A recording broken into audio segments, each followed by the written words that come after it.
মানুষ শুধু বিপদ নয়, বিপদ হতে পারে এই ধারণাতেই ভয় পায়। আমি আপনি যারা আছি আমাদের মধ্যে বর্তমানে একটা এই ভয় বিষয়টা চ্যালেঞ্জ হিসাবে তৈরি হয়ে গেছে। ছোট ছোট বিষয় নিয়ে বর্তমানে আমরা ভয় পাই, ছোট ছোট বিষয় নিয়ে বর্তমানে আমরা টেনশন করি। আর যাদের অ্যাংজাইটি থাকে, ওসিডি থাকে, অন্যান্য মানসিক সমস্যাগুলো থাকে, তাদের ক্ষেত্রে এর মাত্রাটা অনেক বেশি থাকে। যারা ওভার থিঙ্কিং করে, সারাটা দিন কোনো একটা বিশেষ চিন্তা নিয়ে সারাক্ষণ ধরে সেটা নিয়ে চিন্তা করছে এবং কি হতে পারে অনুমান করছে। অর্থাৎ আমাদের মস্তিষ্ক একটা প্রেডিকশন মেশিন, এবং সে অনুমান করতে যেহেতু ভালো পারে, আমরা সারাদিন ধরে অনুমান করছি, এবং যে অনুমানগুলো করছি সেগুলো বাস্তব নয়। আমাদের কিন্তু বাস্তবে বিপদের থেকে অনেক বেশি আমরা ভয় পাই আমাদের মস্তিষ্কে তৈরি করা সেই অনুমানগুলো, সেই কল্পনাগুলো যেগুলো হতে পারে ভাবি। এখন এর মধ্যেই কিন্তু আমরা ফেঁসে থাকি। আজকে আমরা বিষয়টাকে নিউরোসায়েন্সের আসপেক্ট থেকে ভাববো, আমরা সাইকোলজিক্যাল আসপেক্ট থেকে ভাববো, এবং আমার দীর্ঘদিনের কাউন্সিলিংয়ের অভিজ্ঞতা থেকে আজকে বিষয়টা নিয়ে আমরা আলোচনা করব যে আমাদের মনের মধ্যে এই ভয়গুলো তৈরি হয় কেন, কিভাবে তৈরি হচ্ছে। আমরা ভয়গুলোকে কমানোর চেষ্টা করলেও কমাতে পারছি না, বেড়ে যাচ্ছে। কেন বেড়ে যাচ্ছে পুরো বিষয়টা আপনাদের কাছে ক্লিয়ার হয়ে যাবে। ধৈর্য ধরে শুনবেন, প্রত্যেকটা স্টেপ বাই স্টেপ বিষয়গুলোকে বুঝতে হবে, তবে আপনি মেলাতে পারবেন, আদারওয়াইজ মেলাতে পারবেন না।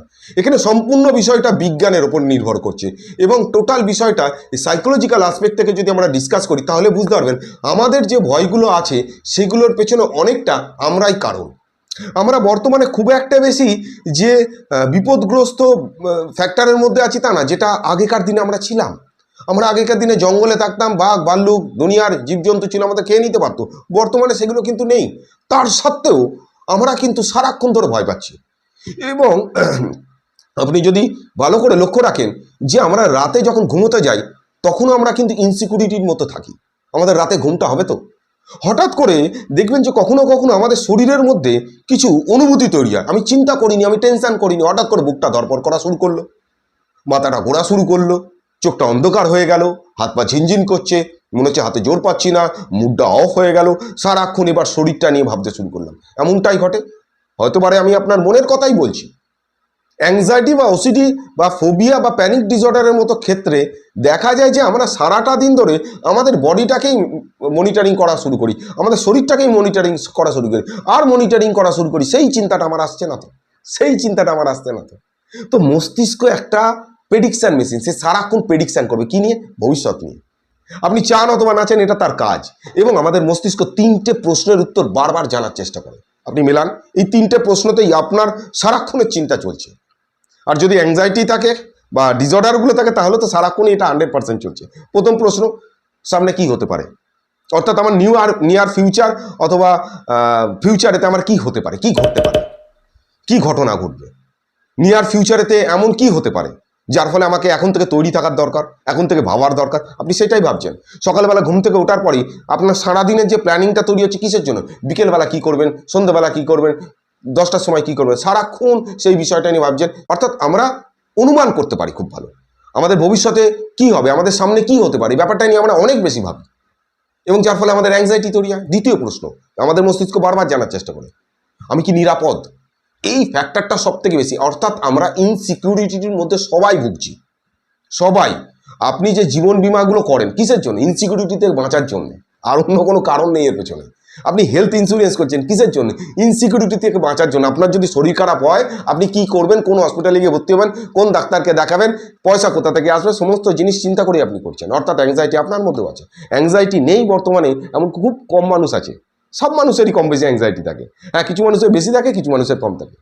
তৃতীয় প্রশ্ন, কোনো বিপদ আসছে না তো, কোনো বিপদ হবে না তো।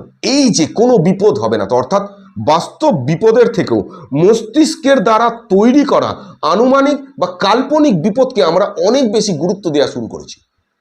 আমরা সবসময় সিকিওর থাকার একটা নেশাতে বা চক্রের মধ্যে পড়ে গেছি। আপনি সিকিউরিটি কাকে ভাবছেন, কোন বিষয়টাকে সিকিউরিটি ভাবছেন, কিভাবে আপনি সিকিওর? পৃথিবীর কোন মানুষটা বলতে পারে আমি সিকিওর? বলতে পারবেন? কেউ কোনোভাবে বলতে পারবে? ডোনাল্ড ট্রাম্প পাগলের মতো চিল্লায়, বজ্জাত লোক, তার এত সিকিউরিটি, তাকেও একটা কানে গুলি করে দিয়েছিল। তো আপনি সিকিউরিটি কোনটাকে খুঁজছেন? সিকিওর বলতে পৃথিবীতে কিছু আছে নাকি? সিকিওর বলে বা পার্মানেন্ট বলে কিছু নেই। আজকে যদি আপনার খারাপ সময় থাকে, কালকে ভালো আসবে, কালকে ভালো থাকলে তারপর খারাপ সময় আসবে, আপ ডাউন হতেই থাকবে। এর আমরা প্রতিদিন একই রকম আসবে, পৃথিবীর কারোর আসে না। কোনো মানুষ সারা দিনে 24 ঘন্টা ভালো থাকতেই পারে না, নয় খারাপ থাকবে ভালো থাকবে, আবার খারাপ থাকবে ভালো থাকবে, এই করতে করতে সারাটা দিন কাটে। এমনটা নয় আমরা ভাবি যে আমাদের মতো করে আমরা কাটাবো, কখনোই সম্ভব নয়। আমাদের জীবনে সমস্যা আছে, সমস্যা থাকবে, সমস্যা ছিল, তিনটেই সমস্যা ছিল, সমস্যা আছে এবং সমস্যা থাকবে। আপনি সমস্যার জাল থেকে বা আমি সমস্যার জাল থেকে বেরোতেই পারবো না। মস্তিষ্কের প্রধান কাজ কিন্তু সত্য জানা নয়, মস্তিষ্কের প্রধান কাজ কিন্তু আমাদের আনন্দে থাকা নয়, মস্তিষ্কের প্রধান কাজ কিন্তু আমাদের আরামে থাকা না, মস্তিষ্কের প্রধান কাজ হচ্ছে আমাদের বাঁচিয়ে রাখা। আর এই বাঁচিয়ে রাখার তাগিদে সে অনেক সময় ভুল ভ্রান্ত চিন্তা করতে পারে এবং তার জালেতেই আমরা পড়ে যাই। জোসেফ ডিলাক্স একটা তথ্য দেয়, তথ্যটা আপনাদের সাথে শেয়ার করি, তাহলে ভালো লাগবে, তাহলে মজা লাগবে আপনাদের বিষয়টা বুঝতে। আমাদের মস্তিষ্ক লো রোড এবং হাই রোড কনসেপ্টে চিন্তা ভাবনা করে। লো রোড মানে মস্তিষ্ক অনেক সময় ছোটোখাটো চিন্তাকে মানে কি বলবো ভাবার আগেই ডিসিশন নিয়ে ফেলে। ধরুন আপনি রাস্তা দিয়ে যাচ্ছেন, অল্প অন্ধকার, তো আপনি হঠাৎ করে দেখলেন সামনে একটা সাপ আছে, আপনি কি করে লাফ মেরে পেছনে সরে গেলেন, এটা লো রোড, অর্থাৎ কুইক ডিসিশন নিচ্ছে, ভাবনা চিন্তা করছে না, কুইক ডিসিশন, আগের ডিসিশনের সাথে এই ডিসিশন মেলাচ্ছে, আগের থেকে তথ্য নিয়ে মেলাচ্ছে, আর কিচ্ছু করছে না, কুইক ডিসিশন। দেখুন আপনার মাথায় যে চিন্তাগুলো আসছে আপনি কুইক ডিসিশন নিচ্ছেন, মস্তিষ্ক আপনার কুইক ডিসিশন নিচ্ছে। দ্বিতীয় হচ্ছে হাই রোড, আপনি যখন জাম্প করে পিছিয়ে এলেন আপনার মস্তিষ্কের প্রিফ্রন্টাল কর্টেক্স ব্যাপারটাকে আরেকবার জাজ করলো যে কি ঘটনা ঘটছে, জাজ করে দেখলো আরে এটা সাপ না, এটা দড়ি। তার মানে আমরা দুটো ক্ষেত্রে দুভাবে চিন্তা করছি, যে প্রথমবারে কি করছি আমরা খুব কুইক ডিসিশন নিচ্ছি যে আমার সাথে কি ঘটতে পারে কি হতে পারে, সঙ্গে সঙ্গে আমরা কি করছি বড় চিন্তার মধ্যে ঢুকে পড়ছি, আমার এটা হতে পারে ভাই, আমি এই হতে পারি, আমার সমস্যা হতে পারে, আমি এই ঘটনা ঘটতে পারে, অমুক হতে পারে, তমুক হতে পারে, ভেবে চিন্তা একাকার করে ফেললাম। তারপরে খানিকক্ষণ বাদে যুক্তি দেওয়া হলো আরে ভাই কিছুই হতে পারে না। সকালবেলায় মনে হচ্ছে যাই এই মনে হচ্ছে শ্বাস বন্ধ হয়ে গেল, রাতের বেলা মনে হচ্ছে এই আমি চলে গেলাম, সকালবেলা দেখা যাচ্ছে কিছুই নেই। ব্যাপারগুলোকে বুঝতে হবে, আপনার সমস্ত টেস্ট ওকে, ভয় পাওয়ার কিছু নেই, হয়তো ভয় পাচ্ছেন। আর কি অ্যাড্রিয়ান ওয়েলস, ওনার কয়েকটা বিষয়কে আমি ক্লিয়ার করি। দেখুন উনি একটা বিষয় আমাদের কাছে ক্লিয়ার করে যে পজিটিভ বিশ্বাস এবং নেগেটিভ বিশ্বাস, ব্যাপারটা আপনাদের বোঝা দরকার। পজিটিভ বিশ্বাস কি ধরনের? পজিটিভ বিশ্বাস হচ্ছে কিছু মানুষ ভাবে যে ইয়েস আমার সমস্যা থাকবেই এবং আমার সমস্যা আছে এবং আমি সমস্যা নিয়ে চিন্তা করি, আমার সমস্যা আছে এবং সমস্যা নিয়ে চিন্তা করি বলে আমি কিন্তু প্ল্যানিংগুলো ঠিক করে করতে পারি। এটা হচ্ছে পজিটিভ বিশ্বাস। কিছু মানুষ আছে এইভাবে ভাবে, তার কাছে চিন্তা করাটা বা প্রবলেমের চিন্তা করাটা কোনো সমস্যার নয়, তার কাছে প্রবলেমের চিন্তা করাটা সলিউশন তার বেরোবে সেই জন্যে, অর্থাৎ সে তৈরি থাকতে পারবে, তার কনসেপ্টটা সেটা, তার মাইন্ডসেটটা এটা।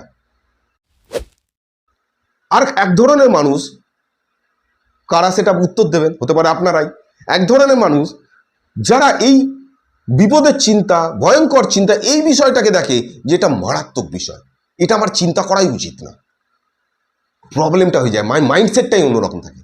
আর আর প্রথম কি ধরনের মানুষ বললাম, যারা পজিটিভ বিশ্বাস করে, তারা বিশ্বাস করে না খারাপ চিন্তা, ডেঞ্জারাস চিন্তা, সমস্ত চিন্তাটাকে আমি করব, কারণ এই চিন্তা ভাবনা করে কিন্তু আমি পরবর্তী পদক্ষেপ নিতে পারবো, আমি এটা চিন্তা করে বরঞ্চ ভালো থাকি, কারণ হচ্ছে যে আমি পরবর্তী সময়টা কিভাবে চলবো সেটাকে ক্লিয়ার করতে পারি, সেটা আমার মাথা প্ল্যানিং করতে পারে। আর একটা জায়গা থেকে সেকেন্ড জায়গা থেকে আমি কি বললাম, কিছু মানুষ এই ধরনের প্রবলেমেটিক চিন্তা এগুলো করে ভাবে যে এগুলো করাই উচিত না, এই চিন্তাগুলো আসাই উচিত না, যার ফলে তাদের বেশি কষ্ট হয়। বিষয়গুলোকে আমরা অনেক গভীরভাবে ব্যাখ্যা করে ফেলি। দেখুন এখানে তিনটে ফ্যাক্টর ঘটে, আমি আপনাদের সাথে ক্লিয়ার করি। প্রথম ফ্যাক্টর হচ্ছে, আপনারা মেলাবেন তারপর কমেন্ট করবেন। প্রথম ফ্যাক্টর হচ্ছে অতিরিক্ত চিন্তা। একজন মানুষ সে ভয়ের কারণ কি আছে সারাক্ষণ চিন্তা করতে থাকে, সেই কারণটা খুঁজতে, যে কেন কেন কেন কি জন্য হচ্ছে। দেখুন আপনি বারবার চিন্তা করেন, কেন হলো, আমার বুকটা ধরপড় করলো কেন, আমার মাথাটা ঘুরলো কেন, আমার হাত পা কামলো কেন, আমার মন খারাপ, আমার মনে হচ্ছে পারছি না, ওটা হচ্ছে না, সেটা হচ্ছে না, শুধুমাত্র সেই চিন্তাগুলো আর ভয়গুলোকে নিয়ে সারাক্ষণ ভাবছে। প্রথম জায়গাটা। এরপরের কি স্টেজে তৈরি হয়, সারাক্ষণ সে শরীরের দিকে মনোযোগ দেয়, কোন কোন জায়গায় অস্থিরতা হচ্ছে মিলিয়ে দেখুন, আপনি তাই করেন কিনা। যখন মনোযোগ সে দেয় না, অন্য কাজে ব্যস্ত হয়ে যায়, সেই মুহূর্তে আর তার কোনো সমস্যা থাকে না। কমেন্ট করবেন এই বিষয়ে। তার মানে তিনটে স্টেজেতে, এটা আমার কথা না, অ্যাড্রিন ওয়েলসের তিনটে বিষয় নিয়ে তিনি আলোচনা করেছেন। এটাকে বলা হয় কগনিটিভ অ্যাটেনশন সিনড্রোম। আমার মন থেকে আমি কোনো বিষয় বলছি না। তো এখানেতে কি হচ্ছে যে শরীরকে নিয়ে এসেছি, সারাক্ষণ দেখছে যে শরীরে কি হচ্ছে, আর কি হচ্ছে, কি কি চিন্তা আসছে, মেটাকগনিশন লুপ। আমার মাথায় ওই চিন্তাটা আসছে, আচ্ছা ওটাকে তাড়াতে হবে, ওই জিনিসটা করার দরকার নাই, ওটা করবো না, সেটা করবো না, এই করবো না, সারাক্ষণ সেগুলোকে প্রোটেকশন করার চেষ্টা করছে, আটকাবার চেষ্টা করছে, এবং সে একটা ওই গার্ডের মতো চুপ করে দাঁড়িয়ে আছে। সে চিন্তা আসছে না যাচ্ছে, সারাক্ষণ লক্ষ্য রাখছে। তাহলে এটা করে লাভ কি হচ্ছে? আপনার চিন্তা তো বেড়ে যাচ্ছে। চিন্তাকে বন্ধ করার চেষ্টা করবেন না। শরীরে কোথায় কোথাও অস্থির হচ্ছে লক্ষ্য রাখছেন, হতে দিন। আপনার তো টেস্ট রিপোর্ট ওকে, ভয় পাচ্ছেন কেন? তৃতীয় বিষয়, ভয় এড়ানোর জন্য, এটা মারাত্মক ইম্পর্টেন্ট, ভয় এড়ানোর জন্য আমরা কিছু অদ্ভুত আচরণ করি। আপনি ভালো করে দেখেন, এই অ্যাংজাইটি, ওসিডি বা কোনো রকম যে ডিসঅর্ডারগুলো আছে, এই ক্ষেত্রে যখন এই বিষয়গুলো যখন ছিল না আপনার, আপনি কি এই ধরনের অ্যাক্টিভিটি করতেন? না, করতেন না। আপনি বর্তমানে করছেন ফিয়ার অফ ফিয়ার, বর্তমানে করছেন ভয়কে ভয় না, ভয়ের চিন্তাকে ভয় করা। অ্যাকচুয়ালি বাস্তবে ভয়কে ভয় করছি না আমরা, ভয়ের চিন্তাকে ভয় করছি। সেই চিন্তাটা আসলে কোনো, সেই নিয়ে আমি ভাবছি। আপনি যে অদ্ভুত বিহেভিয়ারগুলো করছেন, শুয়ে থাকছেন, সারাক্ষণ বলছেন কি হবে কি হবে কি হবে, এই বিহেভিয়ার কি এর আগে করতেন না? এই বিহেভিয়ারটা বন্ধ করে দিন। আপনার ডেলি যা রুটিন আছে, প্রত্যেকটা রুটিন আপনি করার চেষ্টা করুন, তবে মস্তিষ্কের কাছে ক্লিয়ার বার্তা যাবে, ভাই I am okay, I am ওকে।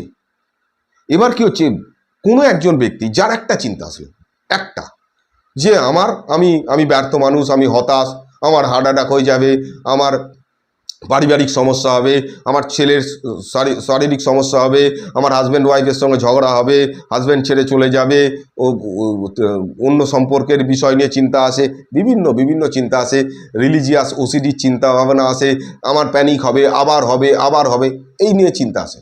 চিন্তা থাকে একটা, ভালো করে বলছি, চিন্তা থাকে একটা। এবার সেই চিন্তাকে আমরা কি করি, বিশ্লেষণ করা শুরু করি, ব্যাখ্যা করা শুরু করি। চিন্তা প্রবলেম নয়, প্রবলেম হচ্ছে সেই চিন্তা নিয়ে ব্যাখ্যা করা, এবং তার মূল্যায়ন যেটা করছি, অর্থ যেটা বার করছি, সেটা গন্ডগোলের বার করছি। মস্তিষ্ক আমাদের চিন্তা করার জন্যই তৈরি হয়েছে, চিন্তা বন্ধ করার জন্য তৈরি হয়নি। আপনার যে চিন্তাগুলো আসছে, সেই চিন্তাগুলো যদি আপনি মেনে নেন যে না রে বাবা, এই বহুদিন ধরে আসছে, কোনো ক্ষতি করে না, অর্থাৎ মেনে নিলেই শান্তি, না মানলেই অশান্তি, আমার বুক ধরপড় মাঝে সাঝে করে, কোনো প্রবলেম হয় না তাতে। আপনার তো প্রবলেম হয়নি, এটা তো বাস্তব, না প্রবলেম হয়েছে। আরে স্যার যা করে আপনাকে বোঝাতে পারছি না, ভাই আমি বুঝতে পারছি, এমনটা নয় আমি বুঝতে পারছি না। আরে স্যার জানেন না, আমি বাইরে বেরোলেই না, দূরে গেলেই না, মনে হয় যেন এই হবে তাই হবে, পড়ে যাব, অজ্ঞান হয়ে যাব, সেন্সলেস হয়ে যাব, প্যারালাইসিস হয়ে যাব, চোখ অন্ধকার হয়ে যায়। আপনি বাইরে গেলে, কোথায় গেলে হয়, বাজারে গেলে হয়, দোকানে গেলে হয়, ভিড়ে গেলে হয়। আর আপনাকে যদি আমি এখন বলি যে ভাই তোমাকে যেতে হবে, তুমি বাড়িতে আছো, এখনই তোমার সমস্যা শুরু হয়ে যাবে, তাহলে তুমি যে কথাটা বললে সেটা মিথ্যা কথা, ভুল কথা। তোমার গেলে হয়, তোমার বাড়িতে বসে হয়। তার মানে কি করছো, তুমি দূরেতে যাওয়ার চিন্তা করছো, কল্পনা করছো, সেটা করে হচ্ছে। তার মানে কল্পনা করে আমার সমস্যা হচ্ছে, বাস্তবে সমস্যা হচ্ছে না। বাস্তবে তো আমি ভিড়েতে যাইনি, দূরেতে যাইনি, তাহলে সমস্যা হচ্ছে কেন? প্লেনেতে উঠলে মরে যাবো, প্লেনে ওঠার আগে, এরকম আমি বহু কেস দেখেছি, প্লেনে ওঠার টিকিট কেটে টিকিট ক্যান্সেল করেছে, প্লেনে উঠতে পারিনি। দূরেতে যাওয়ার চিন্তা করলেই তার হাত পা কাঁপছে, আমি বহু দেখেছি। এবং আমি আপনাদের সাথে শেয়ার করব একজন মাস্টারমশাইয়ের কথা। সেই মাস্টারমশাই, তার মৃত্যুর কথা শুনলে তার হাত পা একদম ছেড়ে দিতে, একদম শুয়ে পড়তো, মানে সে মারাত্মক কন্ডিশন, যাই অবস্থা, আজকে 20 বছর ধরে। তো দেখা গেল যে ধীরে ধীরে তাকে সে যখন আস্তে আস্তে চিন্তাগুলোকে চ্যালেঞ্জ করা শুরু করলো, যা হবে দেখা যাবে, এটা তো আমার মস্তিষ্কে শুধুমাত্র একটা কল্পনা, চিন্তা, কি হতে পারে আমি ভাবছি, ওটা হতে পারে, নাই হতে পারে, তো এতদিন তো হয়নি, চলো না আজকে গিয়ে দেখি, একটু একটু করে যাওয়া যাক। তো উনি আমাকে বলছেন একদিন ফোন করে যে স্যার আজকে একজন আমার পরিচিত মানুষ মারা গেছেন, বয়স্ক, তো আমি ওনার মানে জন্য শ্মশানেতে গেছি, বার্নিং ঘাটেতে গেছি, তো আমার প্রচুর ভয় লেগেছে, কিন্তু আমি পালিয়ে আসিনি, এবং আমার আজকে খুব ভালো লাগছে যে ইয়েস আমি ফেস করতে পারি। ফেস করা, আপনার যে চিন্তাটা আছে সেটা অবাস্তব, অহেতুক চিন্তা। এই চিন্তা ইন্ট্রোসিভ থট, এর কোনো বাস্তবতা নেই, আপনি দেখুন না। এবং এই যে ফেস করা, এই ফেস করাটাই এখান থেকে বেরোবেন। এবং অনেকে আমাকে মেসেজ করেছেন যে স্যার যে আমাদের যে সমস্যাগুলো আছে সেগুলোকে নিয়ে আপনি প্লিজ ভিডিওতে ডিসকাস করবেন।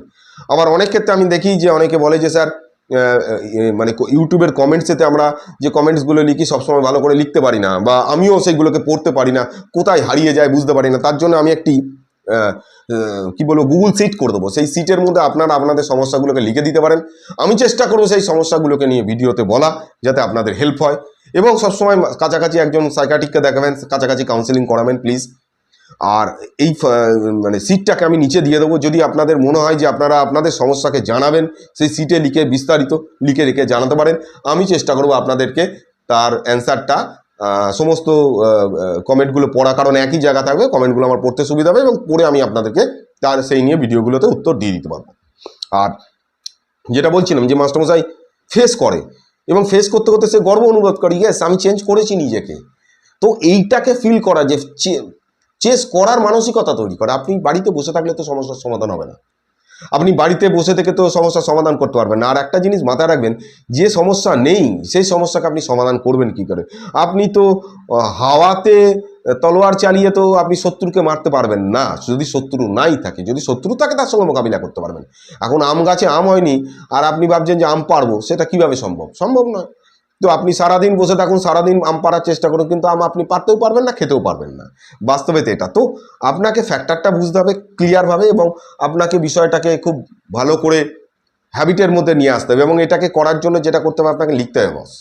আপনি যদি না লেখেন তাহলে মুশকিল। কিন্তু আপনার যা যা চিন্তা আসছে, আমি সকালে এই চিন্তা করেছি ওই ঘটনা ঘটবে, কালকে সকালবেলা পর্যন্ত আমি দেখলাম কিছুই হলো না, কিছুই সমস্যা হলো না, রাতে চিন্তা করেছি, সকালে চিন্তা করেছি, বিকেলে চিন্তা করেছি, কি করেছি, কিছুই ঘটছে না। এই বিষয়গুলো পরিষ্কার লেখা।